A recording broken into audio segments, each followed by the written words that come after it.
क्रिया देशवा के बचाइब।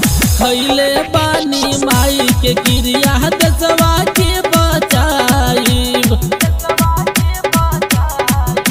रही जान चाहे जाई हो देशवा पे आँच नहीं आई हो। मारब गोली घर में घुस के केहू न रोके पाई। खैले बानी माई के क्रिया देशवा के बचाइब। खैले बानी माई के क्रिया देशवा के बचाइब। बांध लिए है सर पे कफन अब नहीं छोड़ेंगे। बांध लिए है सर पे कफन अब नहीं छोड़ेंगे। अरे पाकिस्तानी दम है तो आगे आओ, तुम्हारा गिरे गिरा का हड्डी तोड़ेंगे। डर नहीं अब तो मोदी चाचा बाड़े साथ में।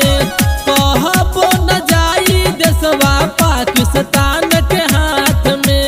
नरेंद्र मोदी जिंदाबाद जिंदाबाद जिंदाबाद। जब से तो भइल बाटे देशवा आजाद हो, तहाँ पे तो खुश बानी हमनी सब तयाज हो। करे न देहब चढ़ाई हो, जम के करब लड़ाई हो। मारब गोली घर में घुस के केहू न रोके पाई। खैले बानी माई के क्रिया देशवा के बचाइब। जो है तुम्हारा वो भी तुमसे छीन लेंगे। जो है तुम्हारा वो भी तुमसे छीन लेंगे। अरे पाकिस्तानी आँख उठाकर मत देखना मेरे देश पर, वरना तुम्हारा आँख निकाल कर गोटी खेलेंगे। जाए न देहब कबो देशवा के शान हो। एक के खातिर चाहे चल जाई जान हो।